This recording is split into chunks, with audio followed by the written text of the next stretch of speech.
Salam. Sekali lagi salam. Puji bagi nama Tuhan, karena kasih setia Tuhan senantiasa menyertai setiap kita masing-masing, keluarga, secara umum jemaat eklesia, para simpatisan. Pagi hari ini kita boleh ada di gedung gereja ini, kita memuji, memuliakan, bersaksi, kita mendengar suara Tuhan. Firman Tuhan yang datang pada saat Minggu Raya pagi hari ini, lazim bagi kita, Injil Matius pasal 11 ayat 28 sampai dengan ayat 30. Saya minta satu hamba Tuhan boleh berdiri, bacakan. Ayat 28. Marilah kepadaku yang memiliki surga dan kebenaran, aku akan memberikan keberkahan kepadamu. 29. Ikulah aku yang pasang dan ajarkan kepadaku, karena aku lemah lembut dan rendah hati, dan jiwaku akan mendapat ketenangan. Ayat 30. Sebab yang pasang itu enak dan bebanku pun ringan. Ya, Injil Matius pasal 11 ayat 28 sampai 30. Kita beri tema bersama Kristus, beban kita menjadi ringan. Bersama Yesus Kristus, beban kita menjadi ringan. Sebab apa? Tuhan Yesus ini adalah yang punya kuasa di bumi dan di surga. Itu Tuhan Yesus, dan Dia adalah kekal. Dialah yang menjadikan langit dan bumi serta segala yang isinya. Dialah yang menjadikan yang kelihatan dan yang tidak kelihatan. Kekekalannya tidak berubah. Ya, kuasanya tidak berubah. Kehadirannya tidak berubah. Ya, itu Yesus Tuhan kita. Dia Raja kita, Dia Tuhan kita. Ya, karena itu bersama Kristus, beban kita menjadi ringan. Tentu kita semua mempunyai beban, mempunyai masalah.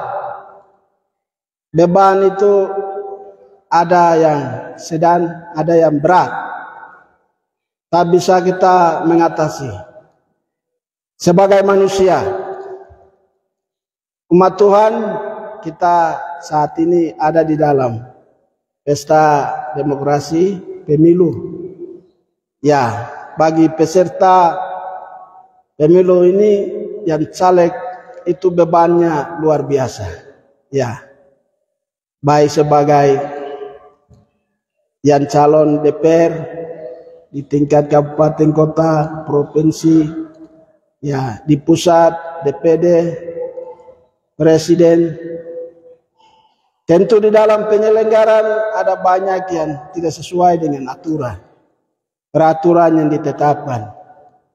Penyelenggara kadang melakukan tindakan dan cara-cara yang di luar dari aturan yang dipakai, sehingga caleg kadang tidak berdaya, tidak bisa menjangkau, ya, segala sistem yang diatur, ya, dipakai oleh berbagai pihak di dalam dunia ini.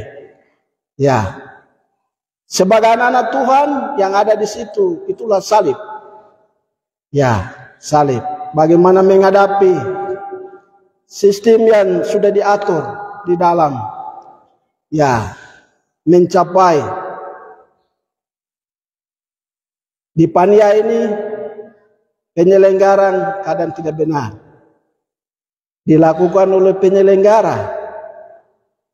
Hak memberi suara dari setiap orang sebagai masyarakat tidak memberikan ruang. Hak memberi suara dimonopoli oleh kelompok-kelompok orang lain. Ini juga disebut pelanggaran. Tapi ini yang terjadi di mana-mana. Tetapi sebagai anak Tuhan yang sedang berkiprah di dalam dunia politik, kadang bertanya, di mana Tuhan itu? Ya, di mana Tuhan itu? Jemaat kita di sini Eklesia, kita doakan teman-teman yang sedang maju sebagai caleg. Mereka berharap Tuhan, tapi ketika menghadapi di lapangan tidak berdaya karena sistemnya atur lain. Ya, karena tidak melaksanakan sesuai dengan aturan yang ditegakkan oleh pemerintah. Kekacauan yang terjadi. Tidak hanya di Paniai, tentu itu di tempat-tempat yang lain. Sebagai anak Tuhan, tentu ini merupakan salib yang harus dipikul. Ya, punya visi, punya misi, punya angan-angan. Kalau saya menjadi DPR, saya akan buat ini, saya buat itu dan banyak. Tapi itulah keberhasilan yang tertunda. Tuhan bilang tunggu mungkin hari besok. Atau hari ini kita punya, tapi ada kelompok lain yang sudah merampas dengan cara duniawi. Itulah dunia politik yang sedang dibangun oleh dunia. Dan iklim politik ini berlangsung hanya dalam 1 detik. Ya, politik ini berlangsung dalam 1 detik. Tapi hukum dan keadilan dia menyusul. Ya, dengan kebenaran dan keadilan Allah. Jemaat Tuhan, itu untuk mereka yang sedang caleg ini. Bebannya luar biasa. Ya, beban kita menjadi ringan. Ya, Tuhan tahu siapa kita. Kita ini miliknya.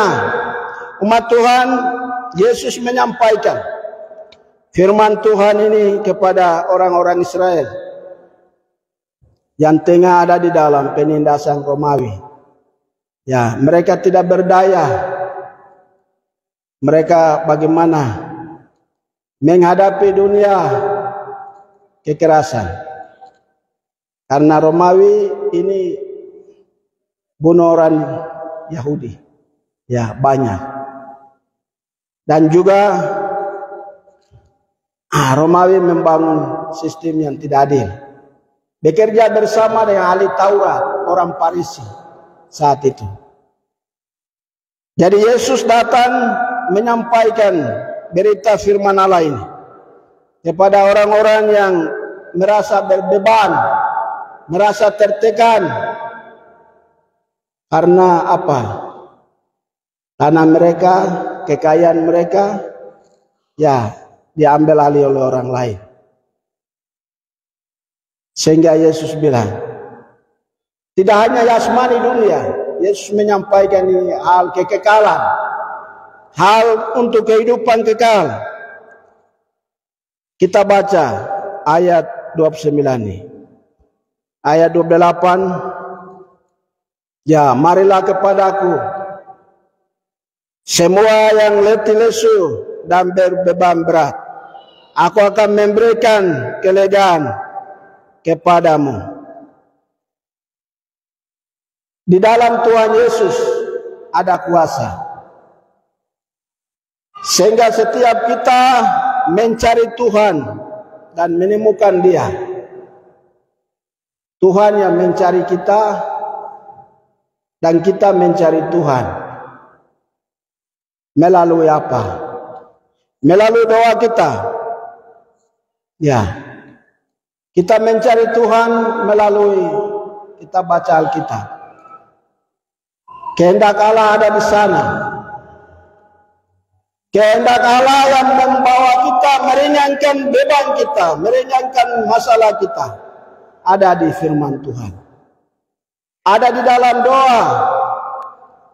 Tuhan bilang kita masuk di dalam kamar kita. Tuhan Yesus perintahkan masuk di dalam kamar dan berdoa. Bawa segala pergumulan kita, bawa segala masalah kita, bawa segala harapan kita, bawa segala tantangan kita, Segala program-program kita bawa kepada Tuhan. Tuhan mampu, Tuhan berkuasa. Yesaya 55 ayat 6. Matius 7 ayat 7. Ya, Yohanes 15 ayat 7. Yesus sendiri berkata berdoa, supaya kamu jangan jatuh dalam pencobaan, supaya kamu jangan jatuh tenggelam di dalam beban dan masalah. Ini Yesus menyampaikan sebuah ilustrasi. Kalau teman-teman yang ada di daerah-daerah persawahan tahu, seorang yang punya kerbau itu biasa bikin kayu, kekan, dan mereka ikat. Dan yang punya kerbau itu dia arakan kerbau itu supaya dia cangkul persawahan. Dan kerbau itu ikuti perintah daripada yang punya kerbau itu. Supaya apa? Tanah itu menjadi dikasih hancur dengan kekan yang dibawa oleh berat yang dibawa oleh kerbau itu, dan tanah itu menjadi bagus, tanaman bisa tumbuh, dan tanah-tanah yang keras bisa menjadi lembut, dan tanaman bisa tumbuh segar dan bisa berbuah, bisa berakar, bertumbuh dengan baik. Jadi umat Tuhan yang dikasihi Yesus Kristus, kita datang kepada Tuhan karena ini ajakan Tuhan. Ajakan Tuhan untuk kita datang kepada Tuhan. Setiap yang berbeban berat, kita ditekan oleh dosa, kebiasaan dosa yang sulit kita lepas, ya, sulit kita tinggalkan. Tuhan bilang datang bawa, ya. Tuhan Yesus berkuasa mengampuni, ya. Dia hadir di setiap orang yang dia kasih. Siapa? Sakeus, dia datang. Dia hadir di sana. Saya datang di rumah kamu. Sakeus turun. Ya. Setiap hari ini Tuhan mau datang di setiap kita masing-masing yang sulit tinggalkan dosa, kelemahan, ya, yang merintangi jiwa kita, merintangi roh kita, menghadap hadirat Tuhan. Tuhan berkuasa. Karena dia yang ajak. Banyak orang hari ini ajakan Tuhan sedang ditolak. Dunia hari ini sedang ditolak. Orang Papua sedang ditolak. Orang Mei sedang ditolak ajakan Tuhan yang menyatakan mari datang. Kita masih dalam dosa. Kita masih dalam beban. Kita masih dalam tekanan kedagingan kita. Ya. Tekanan kedagingan kita. Kita ada di dalam kekeringan jiwa kita, kekeringan hati kita. Tuhan mau hadir dalam hati kita sebagai pendeta, dalam hati kita sebagai majelis, dalam hati kita sebagai perkawan, pemuda, anak-anak sekolah minggu. Dan kita tidak biarkan roh Allah menguasai kita. Khotbah ini saya sendiri juga khotbah sendiri. Khotbah ini datang kepada kita semua. Mari biarkan roh Allah bekerja di dalam diri kita. Surga semua orang. Surga milik semua orang. Surga milik semua orang. Kita sebagai orang percaya katakan amin. Amin. Surga milik semua kita. Orang kulit putih, orang kulit hitam, rambut lurus, rambut keriting, budaya manapun, kelompok manapun, benua manapun, Yesus mati untuk semua. Kenapa Tuhan mengundang kita? Mari datang, mari datang, mari datang. Tapi pintu hati kita masih tertutup. Tuhan Yesus datang mengetuk pintu. Di gambar itu kita lihat Dia ketuk pintu itu setengah mati. Tapi ada orang yang mau hidup dalam kebiasaan-kebiasaan yang buruk, kebiasaan-kebiasaan yang tidak memuliakan Tuhan, tidak meninggikan nama Tuhan, tidak menghormati nama Tuhan. Mari bawa, mendengar, telinga kita dengar suara Tuhan, mata kita melihat Tuhan. Mari kita berdoa sama Roh Kudus. Roh Kudus, buka hati kita, buka mata kita, buka telinga kita, supaya Ia membuka telinga kita, Ia membuka hati kita, mendengar. Dia setia. Roh Kudus itu bisikannya lembut. Ya, dia lembut. Dia lembut. Telinga kita dengar. Jangan kita hidup di dalam rutinitas kesibukan. Biarkan waktu untuk Tuhan berbicara kepada kita masing-masing. Kita dengar Tuhan. Biarkan Tuhan berbicara kepada kita. Jangan kita tinggikan masalah, persoalan. Masalah kita, persoalan kita bagi Tuhan kecil. Bagi Tuhan kecil. Bagi Tuhan kecil. Tuhan Allah itu besar. Allah itu besar, Tuhan Yesus itu besar. Ya, Dia yang punya segala-galanya. Orang Papua jangan merendahkan Tuhan. Kita orang Papua jangan merendahkan Tuhan, meninggikan Dia di atas semua. Saya sering bilang sama anak, Tuhan Yesus yang kasih uang. Ketika dia tanya, Bapak dapat uang di mana? Yesus yang kasih. Yesus mana? Yesus mana? Ya, Yesus yang kasih. Dapat Yesus apa? Segalanya dapat. Karena itu jangan kita rendahkan Tuhan Allah dengan Allah kita. Allah mampu menjawab persoalan kita. Marilah kepadaku semua yang letih lesu dan berbeban berat. Aku akan memberikan kelegaan kepadamu. Ketika ada orang lapar, Tuhan memberkati. 5.000 orang Tuhan kasih makan. Ketika orang yang timpan, Tuhan Yesus jamah sembuhkan. Yang buta, Tuhan Yesus jamah bisa melihat. Yang tuli bisa mendengar. Bagi Tuhan beban, masalah, persoalan, apapun, bagi Tuhan itu kecil. Ya, kecil. Ibu-ibu yang saya kasih dalam Yesus Kristus, kalau tidak ada makanan di rumah, jangan persalahkan orang lain.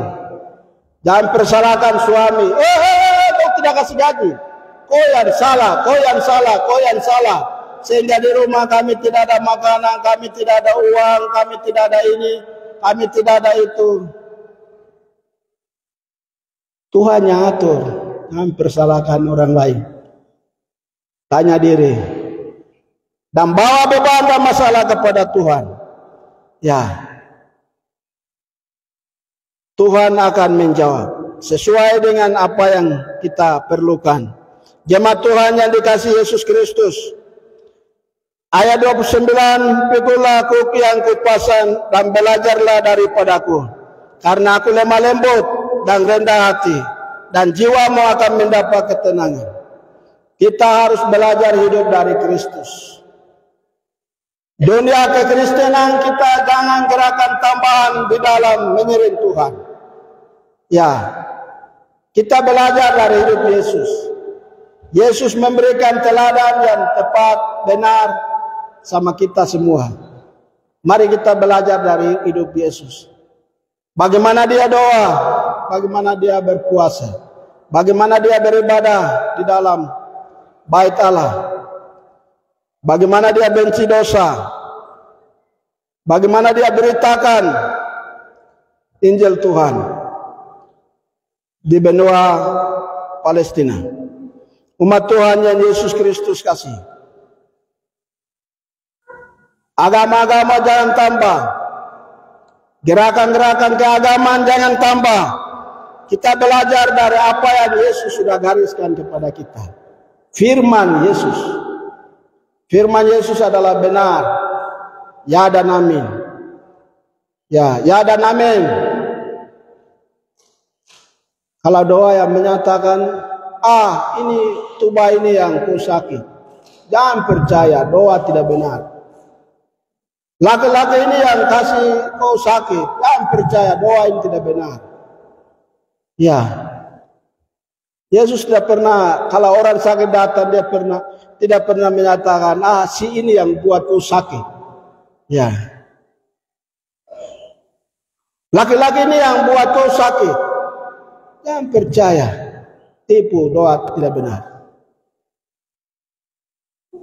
Doa Yesus itu, berikanlah kami makanan sehari secukupnya untuk hari ini. Ini Yesus yang mengajar kita. Kita jangan khawatir hari besok. Hari besok harinya Tuhan. Hari lusa harinya Tuhan. Tapi perencanaan penting. Rencanakan penting, manajemen penting. Tapi kita tidak bisa khawatir tentang hari besok. Kita belajar dari kehidupan Tuhan Yesus. Ya, Yesus sudah bilang, mengasihi, minggu lalu kita dengar. Kita kasih Tuhan Allah. Kita kasih sesama manusia. Seperti diri kita sendiri. Bagaimana kita mengasihi? Kita tidak menghina sesama. Tetapi kita doakan sesama kita. Yesus doakan semua orang. Ya. Yesus doakan semua orang. Umat Tuhan yang Yesus kasih. Sebab kuk yang kupasang itu menyenangkan dan bebanku pun ringan. Beban kita menjadi ringan. Bersama Tuhan. Mari kita berdoa.